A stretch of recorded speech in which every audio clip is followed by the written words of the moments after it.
Good morning, Verblianites. Or is it afternoon? Good evening. Is it nighttime? Anyway, I'm here to work with you today on your English.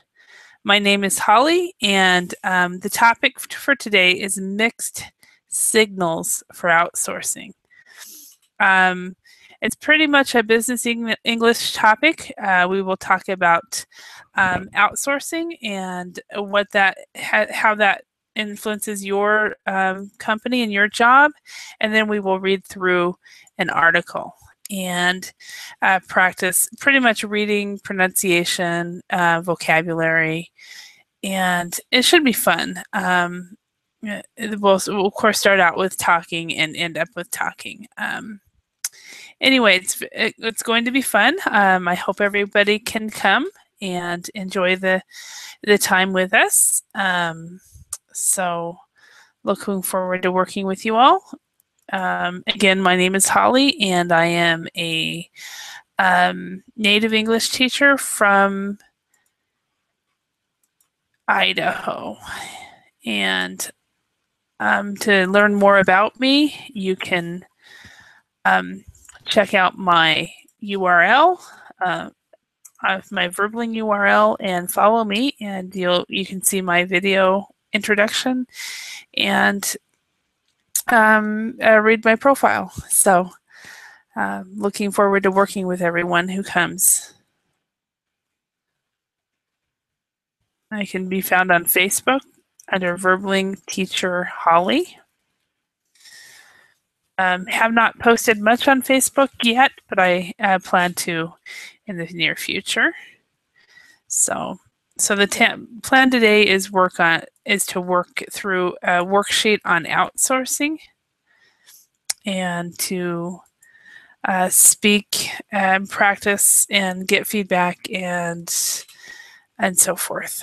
So that is the plan. We'll start with a warm-up. We'll do some vocabulary. Then we'll go to the reading. And then we'll go on to vocabulary. Then we'll end up most likely with the talking point, and we'll be talking. If there's time, we'll get to grammar, but my experience is there's never time for this part. Anyway, I hope to see everybody here. This is the plan for today. We will go through this worksheet on business issues, mixed signals for outsourcing. My name is Holly, and I will be the teacher for this hour. So, yeah, for those of you who do not know me, I am originally from Idaho in the USA. I moved back to Idaho 5 years ago after being away for 20 years. And I was in Finland for 11 years, and I was in South Korea for 2 years. After I spent some time in Korea, I decided I wanted to pursue teaching as a profession. So I went on to graduate school in Illinois and got my master's degree in teaching English. And then I moved to Finland for a 9-month contract and taught business English there. It was just kind of obvious I would go there because I majored in business as an undergraduate degree. So, hi, Cornell. Are you coming today? So anyway, I went to Finland on a 9-month contract, and I stayed there for 11 years. So, are you coming? So the topic is on outsourcing today. So we will go through a worksheet and go through vocabulary and then read through a reading. Cool. I'll see you there. See you soon, Cornell. Or see your picture at least. So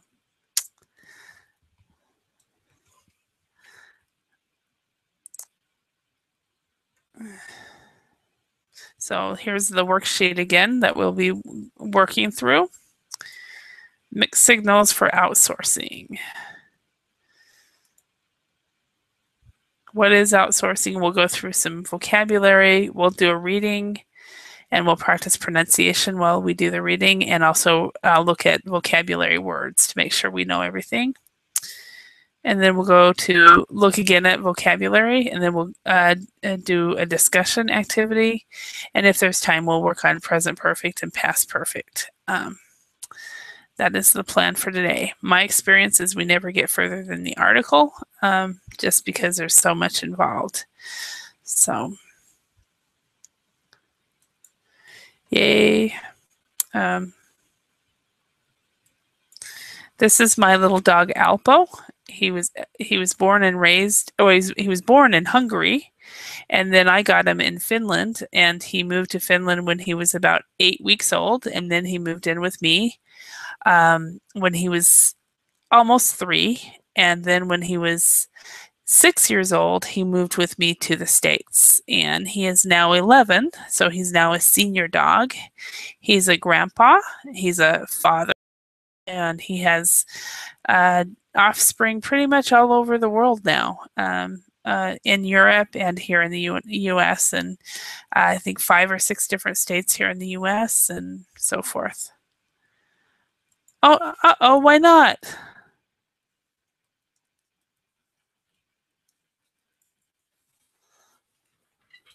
Is it the subscription?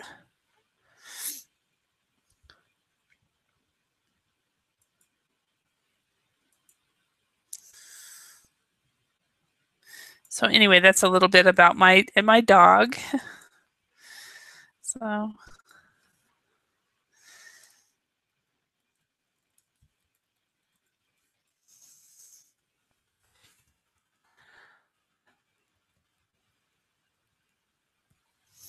So it is Friday night. No, it's Thursday night. It's Friday morning. Here in Idaho, it's midnight. And in so it would be in Spain or Germany, it would be at 8 in the morning. In Finland or Greece, it would be 9 in the morning on Friday morning. And it's in Brazil, it's 12, about 2 in the morning, 2 or 3 in the morning. Colombia and Mexico, it's 1 in the morning. Let's see if I can figure out the times that haven't figured Asia out yet, but I think in Asia it's about 2 in the afternoon at this time. In parts of Asia, for example, Japan, that's my guess, 2 in the afternoon. So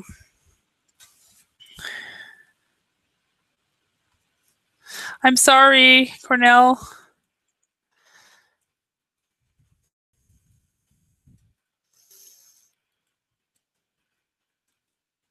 Can you download the article so you can study it by yourself?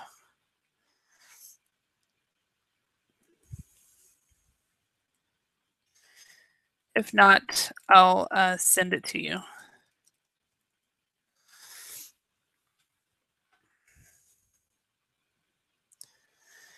So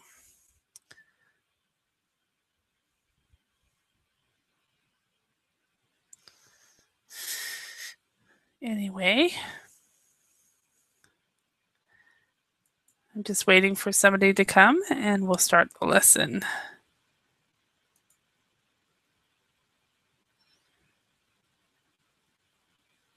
I can do a more lecture type lesson as well if that's necessary. So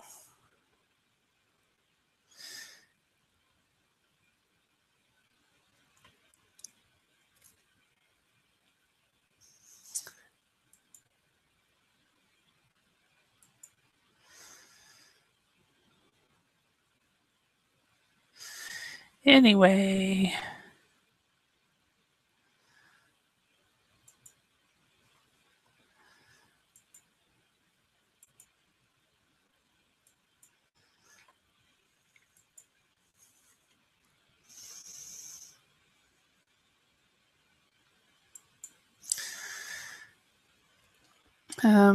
let's quickly go through this lesson. I can go ahead and start. So what is outsourcing? What kinds of services do companies outsource? Okay,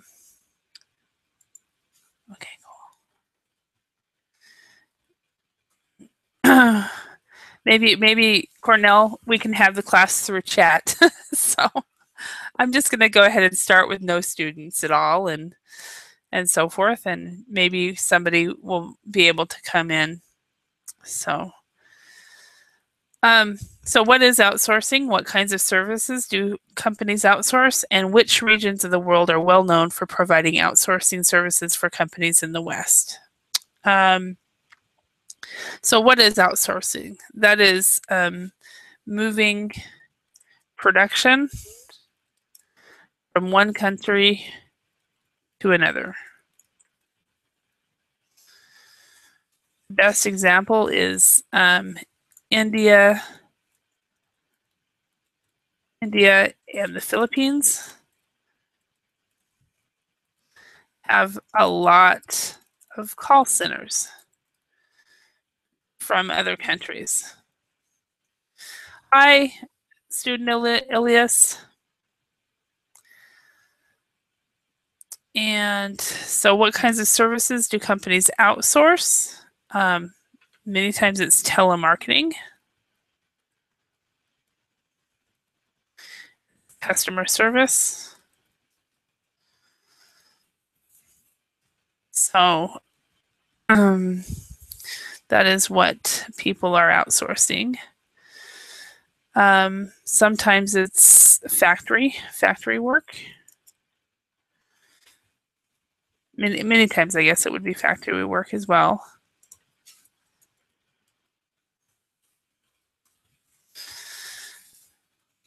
And so it says, which region of the world are well known for providing outsourcing services for companies in the West? That would be India and the Philippines. Also, China also has started doing some outsourcing work as well. So China, they usually do the factory work. India and the Philippines do the call centers. So that's pretty much what outsourcing is basically for companies to find a cheaper or not a cheaper, yeah, sometimes cheaper, but a cheaper or an inexpensive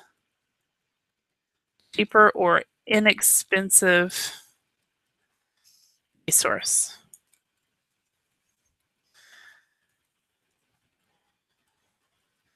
It's pretty much the idea of outsourcing. If they can get people to do the same work for less money in another country, sometimes it makes good business sense to do it.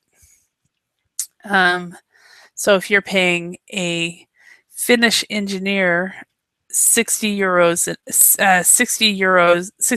euros a year, and you can pay a Chinese engineer 20,000. So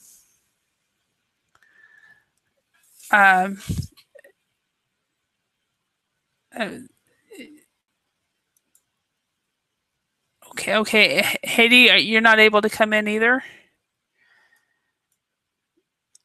So here's the link to the lesson. Can you come in? I'd love it if somebody would actually participate. So, but anyway, cheaper or inexpensive resource. One thing I want to quickly go through the difference between cheaper and inexpensive.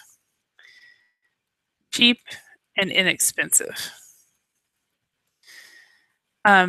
Cheap means low price and low quality. Whereas inexpensive means low price. So be careful if you're a salesperson and you're talking about your product, about saying that your price is the cheapest, because it isn't necessarily the cheapest.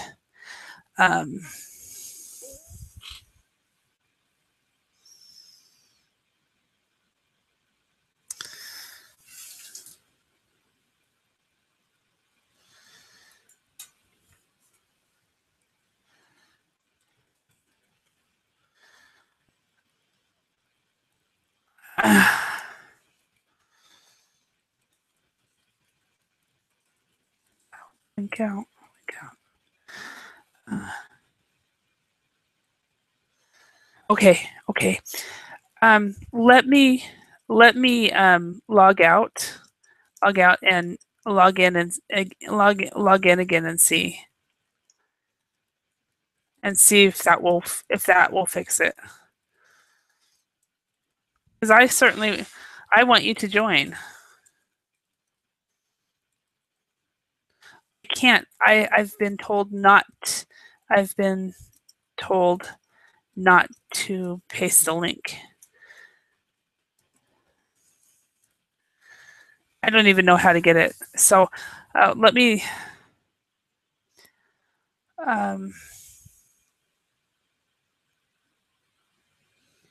Okay, the problem started yesterday. Verbally has a system error. Okay, well let me.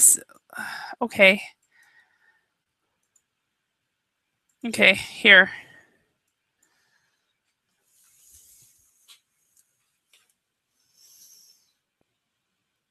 I don't know if that's the right link though.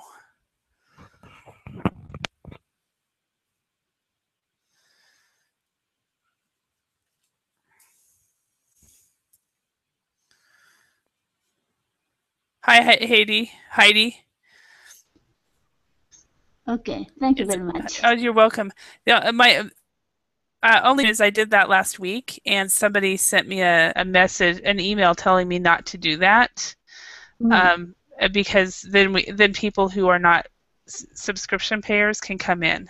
Yeah, many people can't enter any classes today. Oh, really? Yeah, the first we can see join class, the like green box. Usually I click then enter the class, but today I click the join class. Another screen appears. It's evaluation for teachers. So I clicked and removed it. But the click join again. Then I clicked, but evaluation screen appeared. Huh. Okay. Yeah. Okay. Well, I hope this is okay because this is the first class I've taught in 24 hours, so I have not heard this and haven't received an email about it either. So. Yeah. All lessons have some same problem. Okay. Oh, good. Good. That's good to know. Yeah. Well, I already sent a message to the office, but no response. Yeah. Well, it's it's 11 p.m. in San Francisco right now, so they might not be awake. So they'll fix it in the morning. So, and I don't know if that. I'm new enough at Verbling. I don't know how quickly they fix that. So, yeah, I just went ahead. I figured Cornell had said he couldn't log in either, and I thought it had to do with his subscription. So I thought, well, I'll just start lecturing. And I'm not a lecture teacher. So. Joining with some link, I can't see a bubbling chat. I can see only the group chat. Oh, okay. Can you can't press on the V isn't there for the verbal chat? No, we can see it.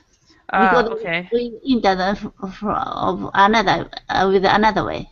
Not the right way. Okay. And so it's yeah. Hopefully everything's okay. So, well, that explains a little bit though. Why So okay, so you do have the PDF, but I went ahead and started this. But let's go ahead and get back. Anyway, how are you, Elias? Or is it Elias? Elias? How do you say your name? Hello, how are you, teacher? How are you? I am fine, thank you. My name is Elias. Elias. Okay, that has 3 different pronunciations. In English, it's Elias, and then there's Elias, which is I know it is Finnish, and then Elias as well. So I can't remember your nationality. I am Moroccan, from Morocco. From Morocco, that's right. You had told me that. And Haiti disappeared. Hopefully she comes back. So you're from Morocco, okay. And here she is. She's back. Okay, and Heidi, you're from you're from Japan, right? Yeah, Okay. Or Heidi. Yeah, Heidi. Heidi, okay. Yeah. All right. Yeah, so yeah, Elias, there's 3 pronunciations. My nephew is he prefers one pronunciation and I prefer the other one, so I call him the other one. So but his spelling is a little different. It's like this with an E in the front, Elias. So anyway, let's go ahead and get started on the lesson. No, uh, uh, Elias, you are a language teacher, right? Are you? No, you're studying Spanish. That's right. Yes. Yeah. I So study with height. what do you do? Are you a student? No, no, I'm a Spanish student. Okay, yeah. Okay, but do you have a job? I some I sometimes work as a translator. Okay, excellent. So I was thinking you were in linguist. You were more of a linguistic bent. Okay, and Heidi, what do you do? Actually, I got sick, so I'm recovering from the sick. Oh, okay. So basically, you are what we say you're on sick leave, and Elias, you're more like a kind of a linguistics. Uh, I think you're a freelancer, basically, aren't you? Yeah. Yes. Freelancer. And so that's when somebody asks you, what do you do? You can just say, I'm a freelancer. Thank you. Yeah. So then, and that way, if right now, if you don't have a job at the moment, they don't have to know. You can just say, I'm a freelancer. Oh, what do you freelance? Oh, linguistics. And then they'll go, oh, I wow. studied linguistics at university. When I was studying in the university, I studied linguistics Yeah. uh, Uh-huh. academically. Uh-huh. Okay. I did too. That's why I could, for I some reason. studied I studied the phonology, morphology, and syntax Okay. and semantics. I studied, actually what I did was, I got my master's in TESOL, which is teaching English as speakers of other languages. And I had to take, the program was out of the linguistics department. So I had to take some linguistics courses, and many of my classmates were linguists, but I only took the basic ones. I think I took sociolinguistics, phonetics, and general linguistics. So, and then the rest were teaching classes. So, and Ake, how are you? Yes, I'm fine. How are you? Very good, very good. So we're just getting started on outsourcing, and no one showed for the first 5-10 minutes, so because of the system problems and stuff. Yeah, system change seems. Yeah, so there's something going on. So I just went ahead and started lecturing, and I don't do that normally. I'm not a lecturer. So, but I think it was the first 5 days at Verbling, I just would sit and wait. And then I was told, no, Holly, you have to talk. You have to keep talking. So that's what I did. So anyway, so the topic today is, what is outsourcing? So Heidi, do you know what outsourcing is? Yeah, some company order some process to other companies. Uh-huh. Yes. So basically they hire somebody else basically to do something, okay? And I was thinking, actually I had written moving production from one country to another, and that is part of outsourcing, but it's not the whole thing. Elias, what kinds of services do companies outsource? I think I think that's sales. So, sales is one that they do, definitely. Marketing, as you have mentioned before. So telemarketing, customer service, factory work. Another thing that I just thought of, some companies actually outsource accounting, and And Even factory work. yeah, and some companies outsource HR, but the accounting and the HR, they usually don't outsource it to other countries. They keep it within within the state or within the area. So, okay. Which regions of the world are well known for providing outsourcing services for companies in the West? For example, Philippines, there are a lot of English speakers, so American company put customer center in Philippines.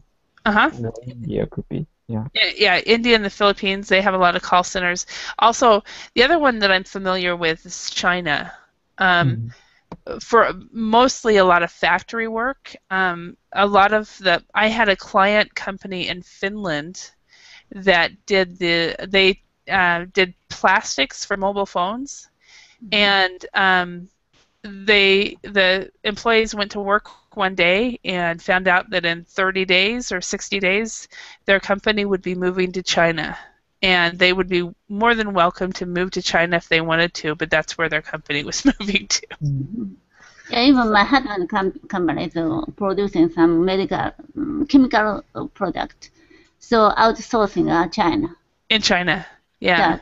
To make basic chemical product. And after sending to my husband company, Japan, purify the things because it's not good. Quality is quite bad. Yeah. So Japanese company need to purify the things. Yeah. And that's one of the things I said, that many times when you outsource to another company, it's because it's cheaper or an inexpensive resource. And then I talked to, when you guys were all trying to get in, I was talking how the difference between cheap and inexpensive. When you're in sales, be sure when you're talking about your product, say that your product is the most inexpensive item on the market, but not the cheapest, because the cheapest means low price and low quality. So sometimes when they're outsourcing, it actually goes to a cheaper, low price, low quality situation, but not all the time. So, okay, now so we've got 6 words here, and so let's go ahead and quickly match these words with the definition so that we can read the article. Okay, I want to read the words here, and then have each person read a definition, and then we'll figure out as a group what they go to. So number 1, resemble. Number 2, inflation. 3, overheads. 4, essential. 5, genetic makeup. And 6, staff turnover. Okay, so okay, can you read the first definition? The resemble going to the to read look A. Like, or yeah, okay, A, sorry. Yeah. A general continuous increase in price, inflation. Inflation. Does everybody agree? Yes. I do too. So number 2, Elias, could you read that? Or not 2, letter B. How often employees leave a company and are replaced by new people? So overheads, no. Essential, no. No. No. It's actually Genetic staff turnover. staff turnover. Yeah, staff turnover. Now, keep in mind that there's 2 definitions for turnover in business English. Okay, and turnover in turnover is also in British English equals net sales. Net sales in American English. Okay, so when you're speaking about the word turnover, Americans only use this definition, staff turnover. Okay, how often employees leave a company and are replaced by new people. Okay, the goal for this type of thing is you want to have a low turnover, right?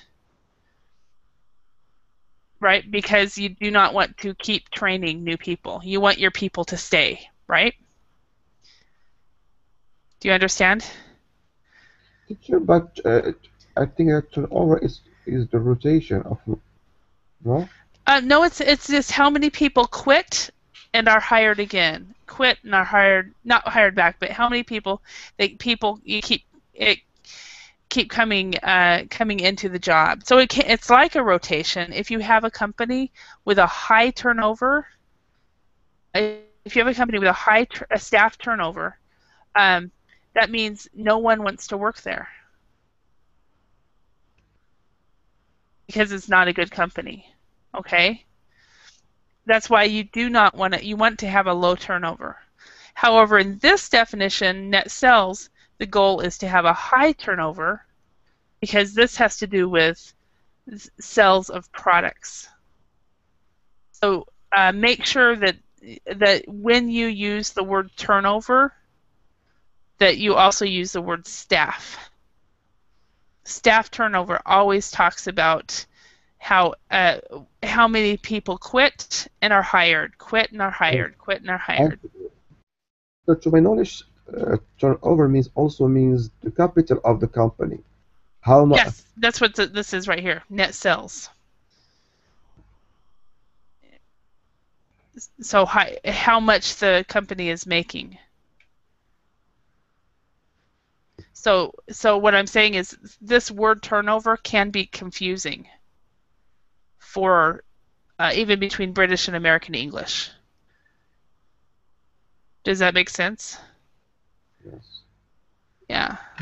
So this can be how often you leave a company. So you want a low turnover. Here you want to have a high turnover because it's basically the capital, how much money you have. You want a high turnover.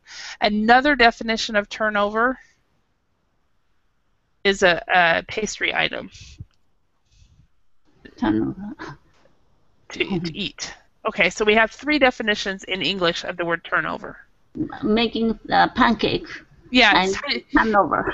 Yeah, it's a type of pastry item, and it's hard to explain, but it has jam and all kinds of different things in it. So I'm sorry for interrupting you, Elias. Is this what you meant though? Was the turnover net sales? Yes. Yeah. Okay. Yeah. So there's the 2 definitions. I know is the capital of how much the company owns. Owns. Owns, yes. Okay, is that how you learned it? I learned it as net sales, which is how much the company actually has made from sales. So it's very similar, but it is basically this one over here on the right, staff turnover, is an HR, it's a human resource word, where the one on the left that you're talking about is a financial word. So, yeah. But when I learned this when I was in Finland very quickly because I had a company tell me that they had a very high turnover, and I was confused because they were very, very proud of the fact that they had a high turnover. And then I realized that American English and British English is very different in that respect. So anyway, let's go to the next one. Heidi, can you read letter C? The regular general costs of running a business. Example, rent, heating, electricity, overhead. Yes. So the overhead head of a business. Perfect. Elias, could you read D? Because Ake is gone. The way in which people are composed according to their genes. Makeup, genetic makeup. Yeah, genetic makeup, exactly. Okay. And Heidi, can you read the next one? To look like or be like, resemble. Yes. So I have a twin sister, and if you were to see her on camera, you would think she is me. So, okay, then we have very important is essential. Do you have any questions? Yes. What is meant by the balance what is meant by balance in the business sector? Where Back balance. Where?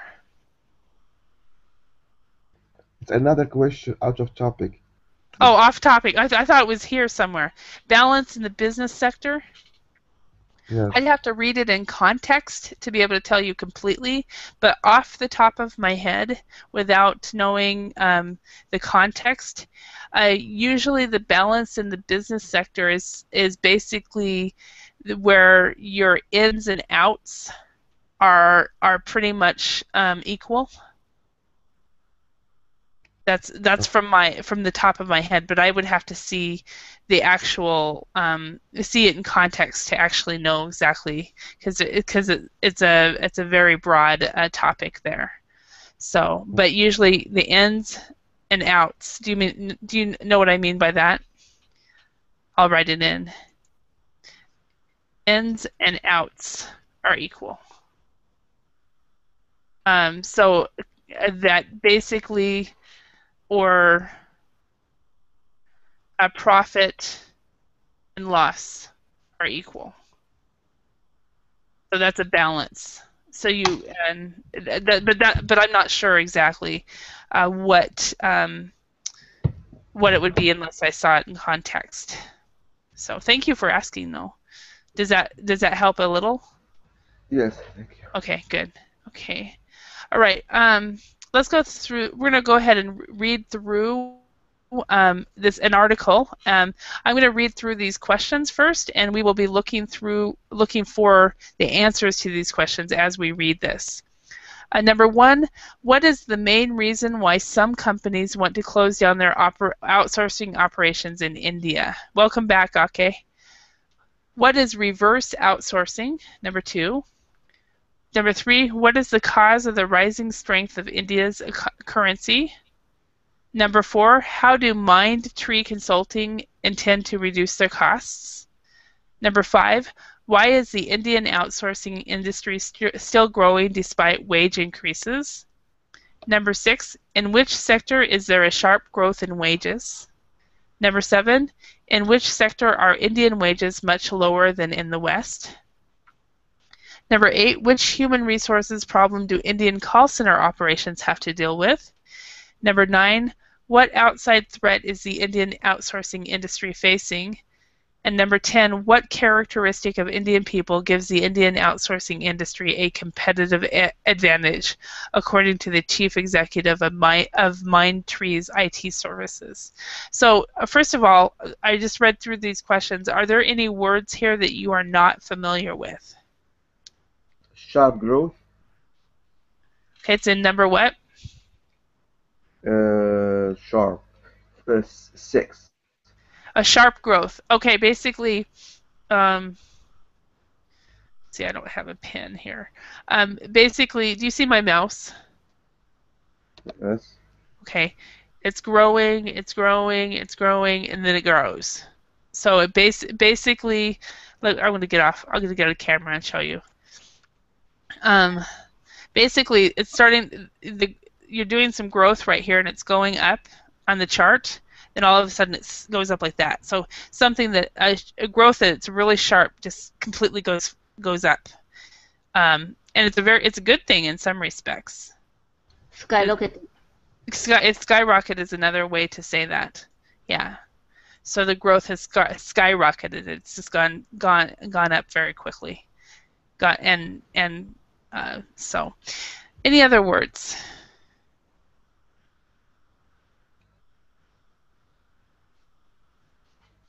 Okay, so silence means no. Okay, what I'm going to do is we will read one paragraph at a time. If you would like to read it out loud to practice your pronunciation, you can do that. If you choose not to, just tell me I don't want to read, and then we will look and make sure that you understand every sentence. Okay, so I'll read the first part. Wages in the Indian IT sector are starting to resemble those in the West. Some companies are bringing the jobs back home. So, number one. Okay, could you read that? Okay. There have been confusing messages in recent weeks which suggest that outsourcing boom in India has reached a peak and that the financial benefits of outsourcing work to the country may be coming to an end. Okay. Does everybody understand all this? Yeah. Everybody? Okay. Let's go to the next one. Heidi, could you read the next number 2?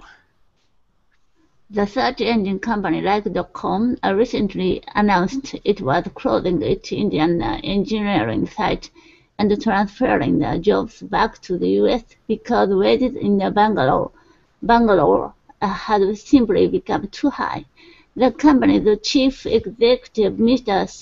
Shah, said Bangalore wages have been growing like crazy. Just before the announcement, one of his Bangalore engineers could earn 75% of the US salary. 2 years earlier, the same engineer had been earning 20% of the American salary. Thank you. Okay, one thing, both you, Ake and Heidi, you have very good pronunciations, especially for Japanese. I want to applaud you on that. That's very good. But one thing to try to keep to remember, to always pronounce the S's at the end of the words. So Bangalore engineers. And I was really happy you pronounced executive right as well. But be sure that when you're reading, it's transferring jobs back, so be sure you're saying the S. Okay, Elias, could you read number 3? In Britain, the Indian government estimates that there are 5,000 jobs that have been created by reverse outsourcing or inward investment from India. All are in e-commerce and software. One comedian made a joke about middle-class Indians from Bombay dial a call center in Scotland to book a train ticket to Delhi and complain that they cannot understand the Scottish accent. When will the joke become a reality? Do you guys understand everything here? Because many times Scottish and Americans, British and American people and Scottish people complain that they don't understand the Indian accent. So, next one, I'll go ahead and read this. Wage inflation, together with the rising strength of the Indian rupee caused by an economic growth rate of 9%, is certainly changing the way that Indian IT companies think about doing business and how to present their services. It is no longer possible to only provide a service to Western clients that is simply cheaper, according to Krishna Kumar Natarajan, the president of IT services for Mindtree Consulting, an international IT consulting company headquartered in Bangalore. Quality and expertise have become essential now. A key challenge is that costs keep going up, he said. He said that one solution was to reduce overheads by concentrating people and operations, something that is easier for larger companies. Any words or phrases in this? Rupee. Rupee. Okay, that's the Indian currency. Okay. So that's what they use for currency. Any other words? Okay. Okay, could you read the next one? Okay. Industry bodies are certainly confident about the future. Despite rising salaries and property costs, the National Association of Software and Service Companies, NASSCOM, reported recently that the industry grew up by 30.7% in the last financial year, and that revenues increased to just under $40 billion. Yes, $40 billion. Interesting that you wrote that. This is what you read recently, that the industry grew up by 30.7%. Grow by. Yeah, grew by, but you said grow up, and I thought, interesting. Any other words in here?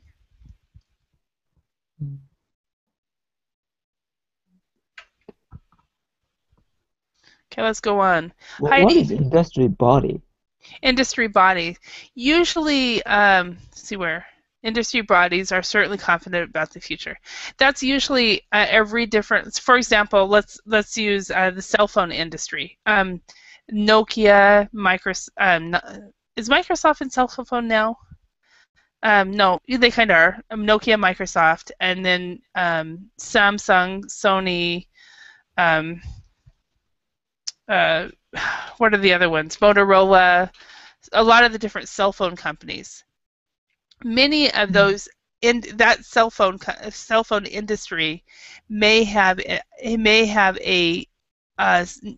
organization that watches the industry, and that organization is considered an industry body.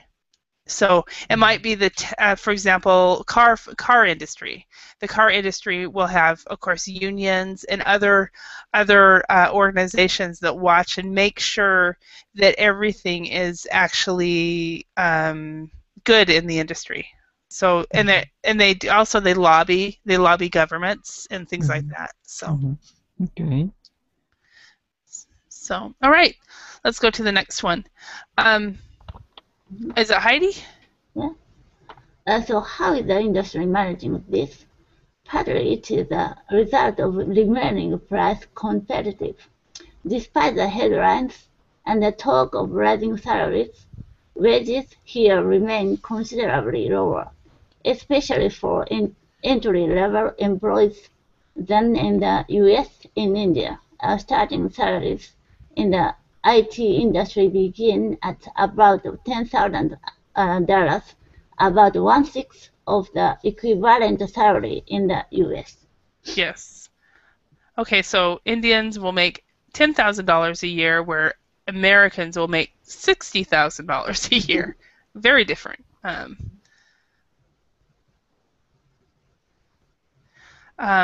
Okay. Elias, could you read the next one? In addition, the sharp growth in Indian wages has been mostly limited to the IT sector. In other areas, such as call center operations, wages are still considerably lower than in the West.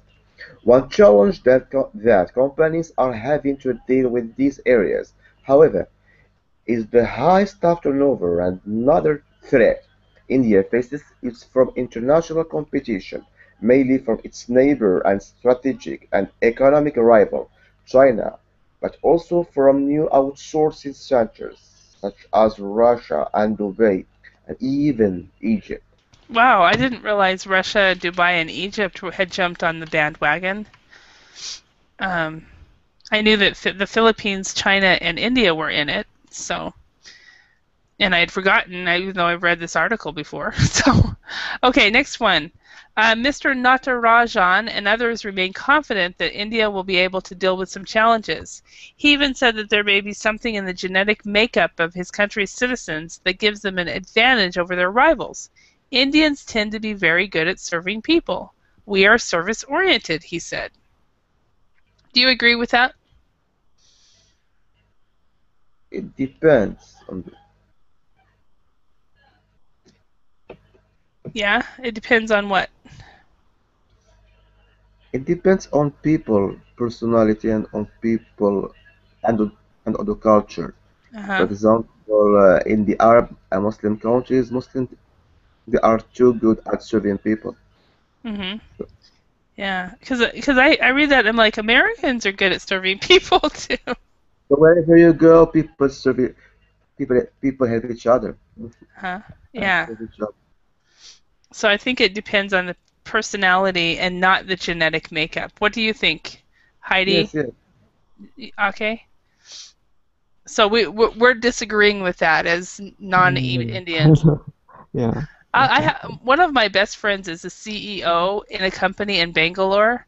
I might send him this article just to ask him what he thinks. So, he lived in the U.S. for 17 years before he moved back to the States. So, okay. If you guys remember from the article, what is the main reason why some companies want to close down their outsourcing operations in India? Because the wage for employees is going up. So it's not, they're not saving any money. Yeah. Because of the wages. Okay. What is reverse outsourcing? The outsourcing getting back to the main country. So they're returning to their original country. Okay. What is the cause of the rising strength of India's currency? Because the Indian and the economy is getting strong. The economy is getting stronger. Yes. Okay. And how do Mindtree Consulting intend to reduce their cost?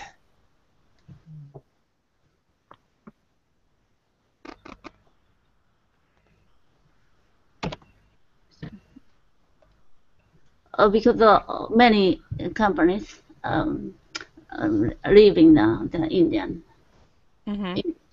from India, so the reverse outsourcing the cost. Okay, and also they're just by concentrating on people and the operations, so they're just gonna. Like call center, for example. Excuse me. Say that again. Like call centers, they focus on call centers. They focus on operations such as call centers. Exactly. And okay, next one. Why is the Indian outsourcing industry still growing despite wage increases?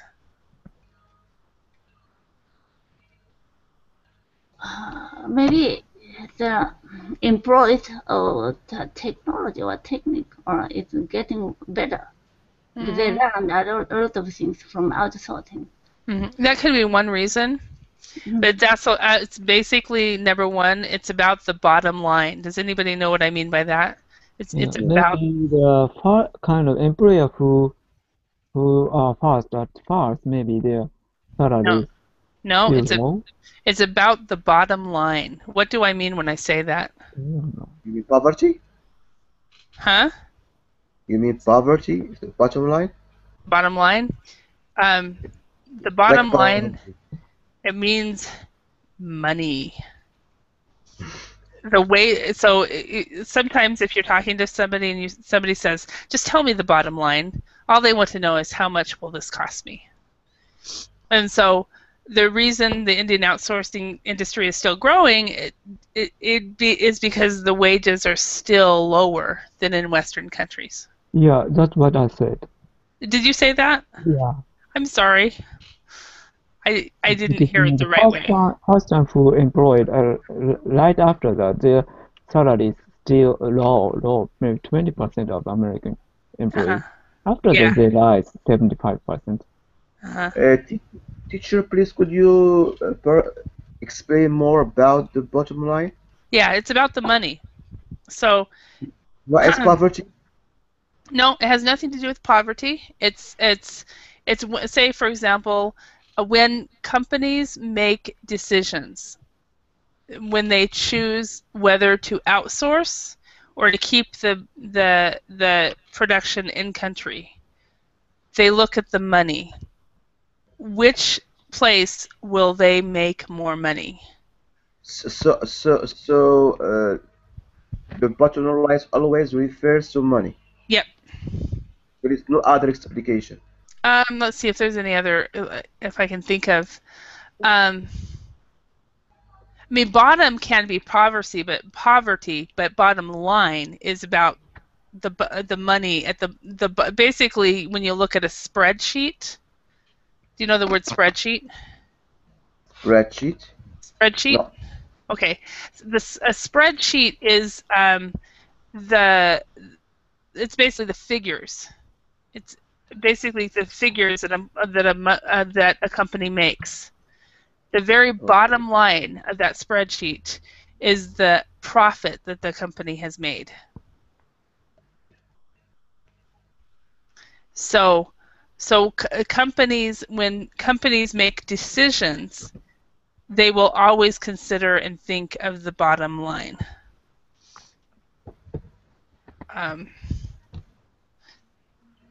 But as far as the word bottom, you can say, well, yeah, he has sunk to the bottom.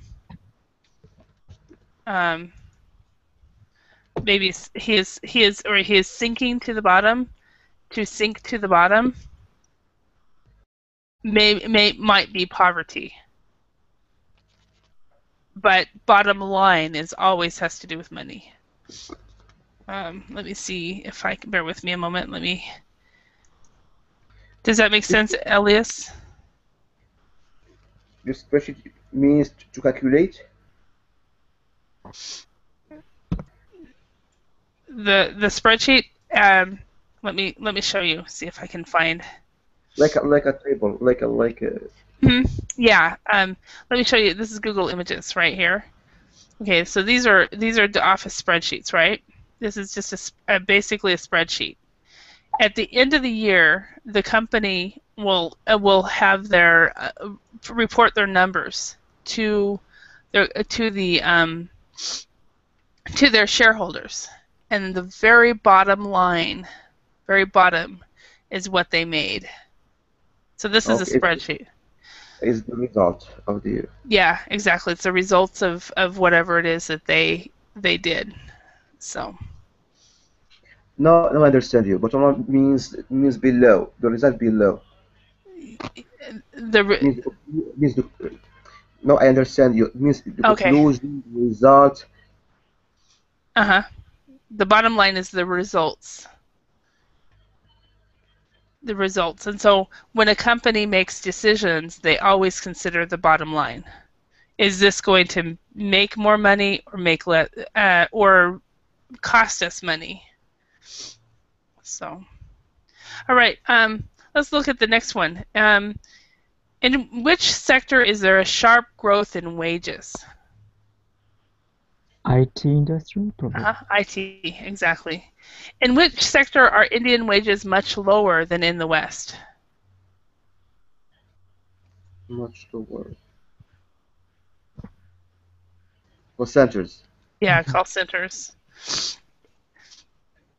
And I'm obviously an American because they're telling me my British English is not correct. So, with the red line right there.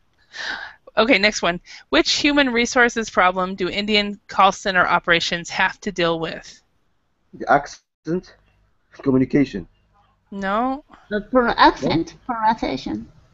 Communication. Like the Scottish. Isn't it no, that's a joke. It's actually a staff turnover. High staff turnover. So they have a high staff turnover. Oops, this is not. I often heard some complaint about the accent in the Indians.